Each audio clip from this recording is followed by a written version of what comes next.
باویەک خاڵێکی تری ئینحرافیان لە تەعامل لەگەڵ مسلمانی مخالفدا الهجر الأصل عندهم الهجر ليس الأصل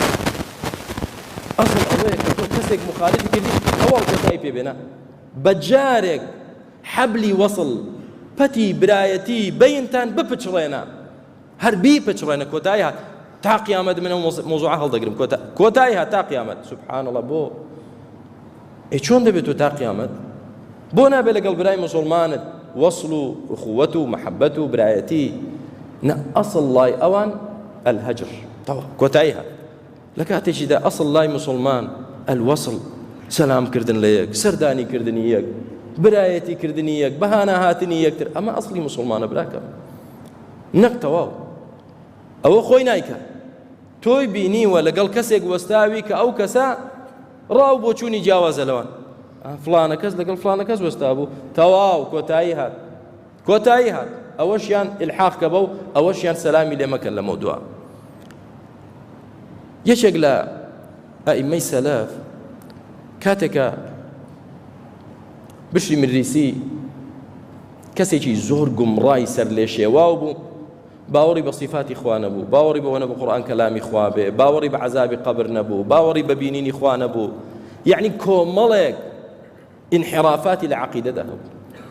علەمای ئەهلی سونە هەموویان مسلمانیان لێ وریا دەکردەوە کاتێک کە وەفاتی کرد زانایانی ئەهلی سونە لەگەڵی نەڕۆیشت چونکە کەسێک بوو میکرۆب بوو ڤایرۆس بوو لەناو لاشەی ئومەتی ئیسلامیدا یەکێ لە عولەما ڕۆیشت کە هاتەوە تووڕە بوون لێی تۆ چۆن دەچی لەگەڵ فلانە کەس ئێوتی سەبرتان بێ واللهی لە ژیانمدا بۆ جەنازەی هیچ کەسێک نەچووم ئەوەندە ئومێدم بە ئەجر و پاداش بێ لای خوا وەکو لەگەڵم جەنازەی ڕۆیشتم وتیان یعنی چی ئێوتی چوومە سەر جەنازەکەتم یا رب العالمین ئەو عەبدەی تۆ باوەڕی بەوە نەبوو کە تۆ دەبینرێی لە بەهەشدا یا ربی خوایە تۆ نەبینێت ئەم عەبدەی تۆ باوەڕی بە عەزابی قەبر نییە دەی یا ربی خوایە عەزابی دەی لەناو گۆڕەکەتدا کۆمەڵە لەو عەقیدەی کە خۆی هەبوو بۆم دووبارە کردەوە هاتمەوە ئەو جاتی واللهی تۆ لەسەر سەوابی ئێمە لەسەر خەتای یعنی چی یعنی تۆ بۆ حکم لەسەر بەرامبەرەکەت دەدەی فلان لەگەڵ فلان بوو یعنی تۆ توجانی بۆچی لەگەڵی بووە دەزانی هەدەف چییە نا مشکلە نییە مادام لەگەڵی بکۆتای هات خلاصە براکانم حیزبایەتی تەفرەقە لە بینی ئومەتی ئیسلامیدا دروست دەکات برا لە برا دەکات ژن و پیاو لە یەکتر دەکات شیرازەی کۆمەلگا تێک دەدا خۆمان لە حیزبایەتی پارێزین بە هەموو شێوازەکانیەوە لەبیرتان نەچێ بە حیزبچێتی پۆڵێن و کۆمەڵتان نەکە ئەرێ فڵانە کەس چییە لە فلان حیزب ئەی ئەوە لە فلان نا ئەمە هیچی هیچ نییە و فشەیە ئەوەی کە ئێمە پۆڵێن دەکە ئیمان و ئیسلامە فلانە کەس مسلمانە ئیماندا الحەمدولله ئینەمە المؤمنون ئیخوە نەخەڵەتێن بە دەعوەی هیچ حیزبایەتیەک ئەوەی کە بە معلەنی و بە ڕەسمی حیزبە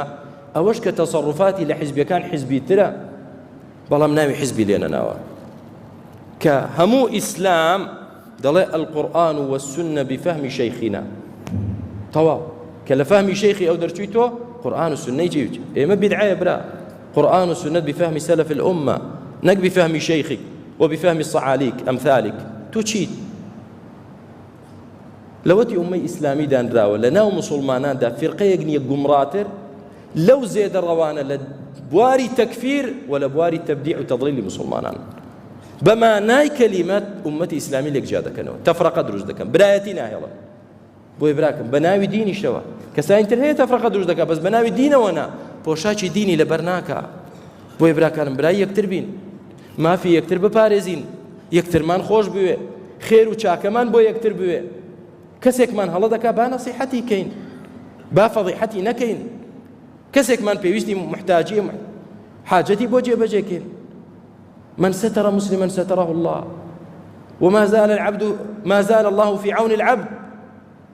ما كان العبد في عون أخيه تاتو يارمتي براي مسلمان دي إخوة يارمتي ددا من فرج عن مؤمن كربة فرج الله عنه من كرب يوم القيامة تونا راحتي يقدر مسلمان لا بري إخوة يقولنا راحتي قيامتك لسر لا دبا فكيف بقوم عكسوا هذه الأخلاق واعتقدوا ضدها وعملوا بها كسانك رق أو أخلاق جوانانيان هل جراوتوا عكسكي تطبيق دكانو بديني شي دزانا وريابن برايخو نەخەڵەتی بە هیچ جۆرە پرۆپاگەندەیەک کە برا لە برا بکە، مسلمان لە مسلمان کە تەفرەقە بخاتە بەینتانەوە، حقد و ڕق و بغض و کینە بخاتە دڵتانەوە بەرامبەر مسلمانان. ڕۆژی قیامەت ئەوانەی ئەهلی بەهەشتن و شایستەی چوونە بەهەشتن چێن؟ ونزعنا ما في قلوبهم من غل، ئەوەی ما في صدورهم من غل، ئەوەی کە لە دڵیاندایە لە غل و حقد و حەسەد خوای گەورە دەری هێناوە. ولا يجدون في صدورهم غلا، لە دڵیاندا لە سینجیاندا غل نییە بەرامبەر برای مسلمان. با دڵمان سەلیم بێ، قسەمان جوان و ڕێک و پێک بێ بەرامبەر مسلمان، جنێودان بە مسلمان و تانەدان لە عێرز و ناموسی و